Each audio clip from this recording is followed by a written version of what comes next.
वज़ीर-ए-आज़म शहबाज शरीफ ने ऐलान किया है कि इस्लामाबाद मुफाहमती यादाश्त के फ्रेमवर्क के तहत अमरीका ते ईरान के दरमियान आला सतह के मुज़ाकरात का पहला दौर जिहड़ा सी वो कामयाबी नाल मुकम्मल हो गया। स्विट्ज़रलैंड के खूबसूरत तफरीही मकाम बर्गनस्टॉक होने वाले सुलह सफाई के इस तारीखी अमल पाकिस्तान ते कतर ने सालिस का अहम किरदार अदा किया है, जिसकी कामयाबी उत्ते वज़ीर-ए-आज़म शहबाज शरीफ ने इत्मीनान का इजहार किया। वज़ीर-ए-आज़म ने सोशल मीडिया प्लेटफॉर्म एक्स से जारी अपने बयान इस अमन अमल नूं अगे वधाउण लई अमरीका ते ईरान की क्यादत की संजीदगी नूं सराहा ते स्विस हुकूमत समेत सारे दोस्त मुल्कों का भी शुक्रिया अदा किया। इस मौके उत्ते वज़ीर-ए-आज़म ने खास तौर पर army chief field marshal Syed Asim Munir की अनथक कोशिशों नूं ज़बरदस्त खराज तहसीन पेश करते हुए कहा कि उन्होंने लगन अज़म इस्तकामत वाकई काबिल तारीफ है, जिन्हों के बगैर इस अमल कोई पेशरफ मुमकिन नहीं थी। उन्होंने नायब वज़ीर-ए-आज़म इसाक डार दफ्तर खारजा की टीम ते वज़ीर दाखिला मोहसिन नकवी की सफारती ते सियासी मेहनत की भी खुल के तारीफ की। ये सारा मामला जो है वज़ीर-ए-आज़म पाकिस्तान ने सामने रखा। ए नाल एक लेटेस्ट डिवेलपमेंट अहम पेशरफ हो रहा है कि ईरान के सदर मसूद पज़िशकियान कल यानी मंगल वाले दिन पाकिस्तान के एक रोज़ा दौरे के उत्ते जो है उन्होंने आने का इम्कान है। ज़राए के मुताबिक ईरान ते अमरीका के दरमियान जो मुफाहमत के बाद ये ईरानी सदर का पहला कोई गैर मुल्की दौरा होएगा। ज़राए भी कह रहे हैं कि दौरे के दौरान ईरानी सदर मसूद पज़िशकियान सदर आसिफ अली जरदारी के वज़ीर-ए-आज़म शहबाज शरीफ साहब नाल मुलाकात करेंगे और ज़राए ये भी दस रहे हैं कि इन्होंने मुलाकातों अमन मुज़ाकरात ते खित्ते की सूरत हाल उत्ते तबादला ख्याल किया जाएगा। ज़राए के मुताबिक ईरान अमरीका जंग के दौरान पाकिस्तान वालों अदा किए गए किरदार ते सिफारशी कोशिशों की तारीफ लई ईरानी सदर जो है दौरे पाकिस्तान कर रहे हैं। ताम इस हवाले नाल ईरानी सदर के दौरे बारे जो है ना तो पाकिस्तान के ना ईरान वालों इसकी कोई तस्दीक फिलहाल ऑफिशियली सामने नहीं आई, लेकिन ज़राए के हवाले नाल दौरा कल जो है वो प्लान है और शेड्यूल्ड है। स्विट्ज़रलैंड के शहर बर्गनस्टॉक की असी गल कर रहे साथ अमरीका तो ईरान के दरमियान होने वाले जो अहम मुज़ाकरात तो बाद पाकिस्तान ते कतर ने एक मुश्तरका बयान भी जारी किया है। पाकिस्तान के दफ्तर खारजा के मुताबिक मुफाहमती यादाश्त के तहत दोवां मुल्कों के दरमियान गलबात का पहला दौर जो कामयाबी नाल मुकम्मल हो गया। इस इजलास नूं लेक लौसरन समिट का नाम दिता गया सी, जिस अमरीका ईरान पाकिस्तान ते कतर के वड्डे लीडरान ने गलबात की ते खित्ते च जारी कशीदगी ते लड़ाई नूं खत्म करने लई कई वड्डे फैसले भी किए गए। ये सारी गलबात मुस्बत ते चंगे माहौल हुई, जिस तो बाद अगले मामलात नूं सुलझाण लई रावां खुल गई ने। इस बैठक तो बाद पाकिस्तान ते कतर वालों जारी किए गए मुश्तरका बयान दस्या गया कि इस्लामाबाद मुफाहमती यादाश्त के अमल दरामद लई एक बहुत वड्डी ते आला सतह की कमेटी बनाई जाएगी। ये कमेटी दोवें मुल्कों के दरमियान होने वाले सुलह सफाई के काम का जायजा लवेगी। एलामिया के मुताबिक इस कमेटी के तहत जोड़ा अलग तो छोटे ग्रुप भी बनाए जाएंगे जोड़े कि ईरान के एटमी प्रोग्राम इस पर लगिया हुई माशरी पाबंदियां तो जोड़ा दरमियान आपस में इन्हों का जोड़ा झगड़ा है उन्होंने खत्म करने लई दिन रात काम करेंगे। तो यह ग्रुप अपने वड्डे अफसरों को बाकायदगी नाल आला सतह की कमेटी को भी रिपोर्ट्स पेश करते रहेंगे। इस इजलास सब तो वड्डा फैसला यह होया कि कमेटी ने अगले 60 दिन के अंदर अमन मुआहदा मुकम्मल करने का पूरा नक्शा यानी रोड मैप भी मंजूर कर लिया। इस फैसले के तहत तकनीकी मामलात के मजीद गलबात का अमल जोड़ा है वह फौरन शुरू कर दिया जाएगा।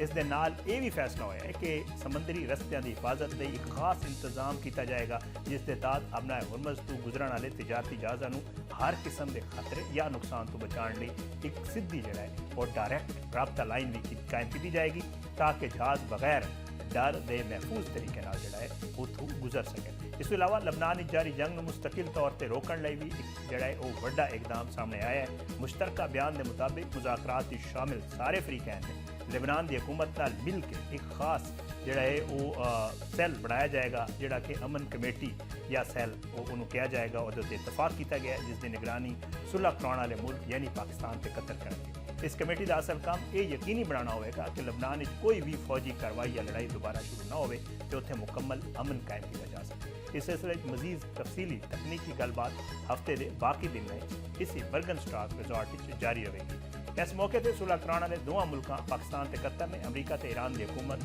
दोवां का जोड़ा शुक्रिया अदा किया है। उन्होंने अपने मुश्तरका बयान यह भी लिखा है कि असी अमरीका ते ईरान के शुक्रगुजार हाँ कि उन्होंने लड़ाई के पुरअमन हल से सफारतकारी ली अपनी मुसलसल संजीदगी ते अज़म का मुजाहरा किया है। इस दे नाल उन्होंने सारे बरादर ते जो दोस्त ममालिक भी कोशिशों भी ਜਿਹੜਾ ਹੈ ਉਹ ਵੀ ਉਹਨਾਂ ਨੇ ਐਪਰੀਸ਼ੀਏਟ ਕੀਤਾ ਹੈ, ਜੋ ਇਸ ਅਮਲ ਨੂੰ ਕਾਮਯਾਬ ਬਣਾਉਣ ਲਈ ਆਪਣੀ ਕੀਮਤੀ ਮਦਦ ਤੇ ਤਾਮੁਨ ਫਰਾਹਮ ਕਰਦੇ ਰਹੇ ਨੇ। ਪਾਕਿਸਤਾਨ ਤੇ ਕਤਰ ਨੇ ਅਜ਼ਮ ਦੁਹਰਾਇਆ ਕਿ ਉਹ ਇਸ ਗੱਲਬਾਤ ਦੇ ਮਾਹੌਲ ਨੂੰ ਅੱਛਾ ਰੱਖਣ ਲਈ ਆਪਣੀ ਪੂਰੀ ਕੋਸ਼ਿਸ਼ ਜਾਰੀ ਰੱਖਣਗੇ ਤੇ 60 ਦਿਨ ਦੇ ਅੰਦਰ ਇੱਕ ਹਤਮੀ ਤੇ ਪੱਕਾ ਮੁਆਹਦਾ ਜਿਹੜਾ ਹੈ ਉਹ ਦੁਨੀਆ ਦੇ ਸਾਹਮਣੇ ਲੈ ਆਉਣਗੇ। ਇਸ ਵੱਡੀ ਕਾਮਯਾਬੀ ਦੇ ਉੱਤੇ ਗੱਲ ਕਰਦੇ ਹੋਏ ਈਰਾਨ ਦੇ ਵਜ਼ੀਰ ਖਾਰਜਾ ਅब्बास अरागची ਨੇ ਪਾਕਿਸਤਾਨ ਦੇ ਕੋਸ਼ਿਸ਼ਾਂ ਨੂੰ ਜਿਹੜਾ ਉਹਦੀ ਤਾਰੀਫ ਕੀਤੀ ਹੈ ਔਰ ਉਹਨਾਂ ਆਪਣੇ ਬਿਆਨ ਵਿੱਚ ਆਖਿਆ ਹੈ ਕਿ ਪਾਕਿਸਤਾਨ ਦੀ ਸਾਲਸੀ ਤੇ ਸੁਲ੍ਹਾ ਸਫਾਈ ਦੇ ਕੋਸ਼ਿਸ਼ਾਂ ਨਾਲ ਲਬਨਾਨ ਦੀ ਜੰਗ ਦੇ ਖਾਤਮੇ ਲਈ ਇੱਕ ਵੱਡੀ ਪੇਸ਼ਰਫਤ ਹੋਈ ਹੈ। ਈਰਾਨੀ ਵਜ਼ੀਰ ਖਾਰਜਾ ਨੇ ਆਪਣੇ ਮੁਲਕ ਨੂੰ ਹੋਣ ਵਾਲੇ ਫਾਇਦੇ ਦਾ ਜ਼ਿਕਰ ਕਰਦੇ ਹੋਏ ਇਹ ਵੀ ਆਖਿਆ ਕਿ ਈਰਾਨ ਲਈ ਤੇਲ ਤੇ ਕੈਮੀਕਲ ਮਸਨੂਆਤ ਦੀ ਬਰਾਮਦ ਤੇ ਲੱਗੀ ਜਿਹੜੀ ਪਾਬੰਦੀਆਂ ਨੇ ਉਹ ਵੀ ਹਟਾ ਦਿੱਤੀਆਂ ਗਈਆਂ। ਸਾਡੇ ਸਾਰੇ ਰਸਤੇ ਜਿਹੜਾ ਉਹਦੇ ਰੁਕਾਵਟਾਂ दूर कर दी गई ने तो दुनिया भर च रोके गए ईरान के कुछ पैसे यानी मुंजमद असासे भी बहाल कर दिए गए। पाकिस्तान के कतर के दफ्तर के खारजा का कहना है कि सुलह कराने वाले सारे दोस्त मुल्क इस गलबात के माहौल को चंगा तो कामयाब बनाने लिए अपन कोशिशें जो मुसलसल जारी रखेंगे। ये अहम तो बारीक बीनी तकनीकी मुज़ाकरात जोड़े ने स्विट्जरलैंड के बर्गनस्टॉक रिजॉर्ट इसी तरह जारी रहेंगे ताकि 60 दिन के अंदर जोड़ा है दोवां वड्डियां ताकतां दरमियान एक मुआहदा जोड़ा है वो हो सके जिस तरह पूरे खिते अमन ते पूरी दुनिया जोड़ा है वो सुकून आ सके।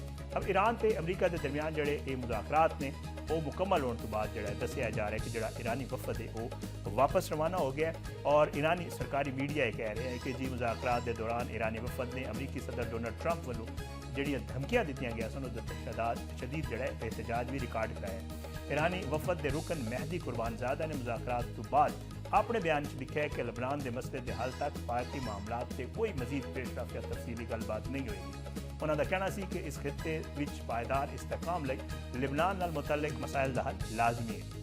दूजे पासे एक अमरीकी वैबसाइट के मुताबिक मुज़ाकरात में शामिल एक अमरीकी सफारतकार ने दावा किया है कि ईरान नाल होने वाली गलबात अमना हुरमज़ को खुला रखने के मामले से अहम पेशरफ भी हुई है। अमरीकी सफारतकार के मुताबिक मुज़ाकरात का माहौल मजमूई तौर पर बड़ा मुस्बत रहा तो सारे फरीकैन ने जंगबंदी को मजीद मुअसर ते पायदार बनाने की ज़रूरत पर जोर दिता। रिपोर्ट के मुताबिक मुज़ाकरात के दौरान लबनान में कशीदगी घट रखने के तरीक़ेकार से भी तफसीली गलबात हुई और इसके अलावा सियासी क़यादत ते तकनीकी टीमों के दरमियान मुस्तकबिल के राबतियां लई फ्रेमवर्क से भी इतफाक किया गया जिस के तहत अगले मुज़ाकरात के सफारती राबते अगे वधाए जाएंगे। सफारती ज़राए का कहना है कि मुज़ाकरात शामिल चारों फरीक आज की पेशरफ से मजमूई तौर पर मुतमईन नज़र आए तो उन्होंने मुख्तलिफ मामलात के राबते जारी रखने का अज़म का इजहार भी किया।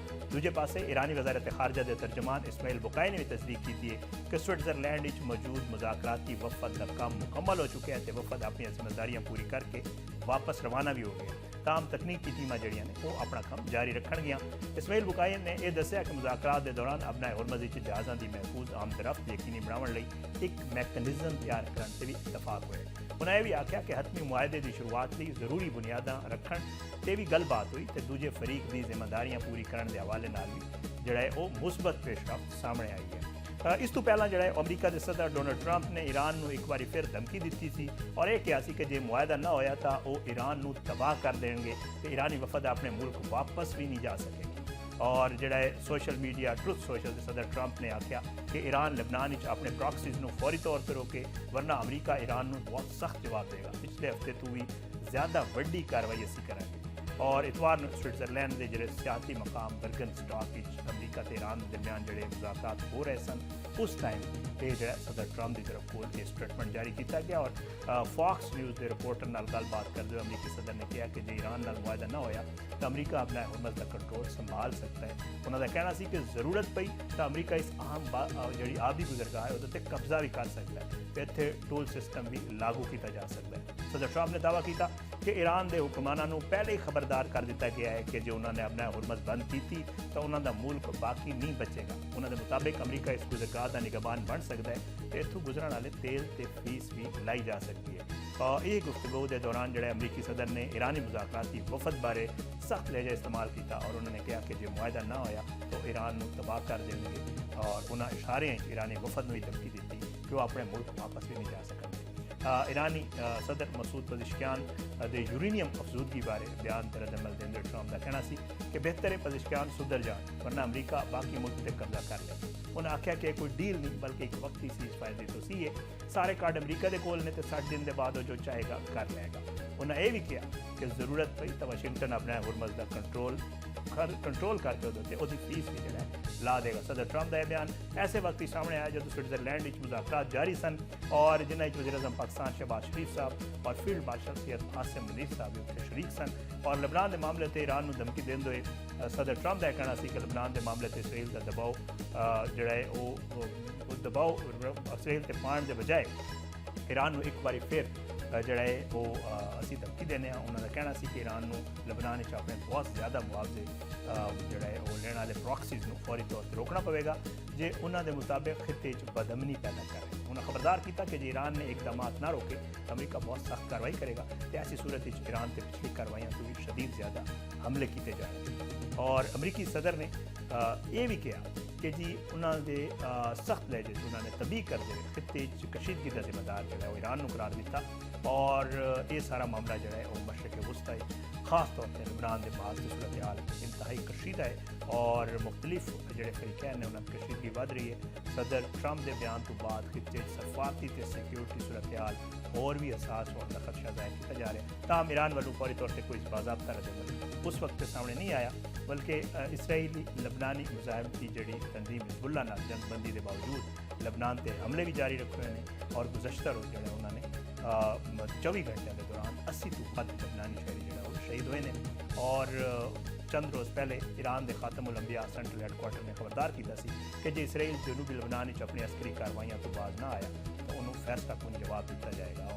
और ये भी कहा गया कि सूरत हाल यही रही तो इसराइली फौज ने जनूबी लबनान अपनी कार्रवाइयां ना रोकियां तो ईरान की मुसल्ह अफवाज मुनासिब से सख्त जवाब दे सकती है तो खिते किसी भी जारियत का मुकाबला किया जा सकता है। ये जोड़े मुज़ाकरात जारी सन और जिस वक्त ट्रंप का स्टेटमेंट आया वह फिर रिएक्शन भी ईरानी पार्लीमेंट के स्पीकर के मुज़ाकराती वफद के सरबराह बाकर कालिबाफ ने उहदे जोड़ा है वो बड़ा सख्त रद्द अमल दिता सी। वही तुहानूं दस देना। उन्होंने कहा कि अमरीकी हुकाम नूं अपने बयानात विच एहतियात करनी चाहिए तो ईरान की अफवाज हर लिहाज नाल मुकम्मल तौर पर तैयार ने।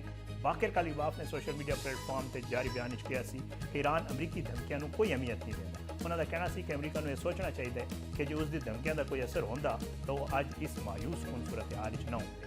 ईरानी मुज़ाकराती वफद के सरबराह ने कहा कि ईरान की मुसल्ह अफवाज हर किस्म के रद्द अमल तैयार ने तो इसलिए किसी भी मुमकिन सूरत हाल का मुकाबला किया जा सकता है। और ये मामला चलते रहे हैं। दूजे पासे थोड़ी देर पहले जोड़ा है वो JD वैंस जो नायब सदर ने उन्होंने एक मीडिया ब्रीफिंग दी और उन्होंने इस पेशरफ्त को बड़ा अहम करार दिता और उन्होंने कहना सी कि एक तो अपना हुरमस खुल गई है। दूजा उन्हें कहा कि जी कामयाब हतमी मुआदे वाले पास असी उसकी बुनियाद रख दी है। उन्होंने कहा कि आंदा जिन्होंने हफ्तों तकनीकी मुज़ाकरात होंगे मैं अज वापस जा रहा बट तकनीकी टीम जी है इतने मौजूद रहेगी। उसके अलावा उन्होंने कहना कि अमरीकी सदर के बयान जोड़े धमकी वाले सन वो महज ईरान की धमकियों का रद्द अमल से। उन्होंने यह भी कहना से कि ईरान ने IAEA के इंस्पैक्टर्स को मुल्क दाखिले की इजाज़त दे दी है और उन्होंने कतर और पाकिस्तान की सालसी और इस पूरे मामले जो बेहतरीन किरदार अदा किया गया वह भी जोड़ा उन्होंने तारीफ की और उन्होंने कहा कि असी जो है हतमी मुआहदे तक पहुँचने की सानू बहुत ही वधिया उम्मीद है। ये सारा कुछ चल रहा है जनाब ईरान अमरीका मामले तक डिवेलपिंग स्टोरी है। नवी पेशरफ्त सामने आ रही है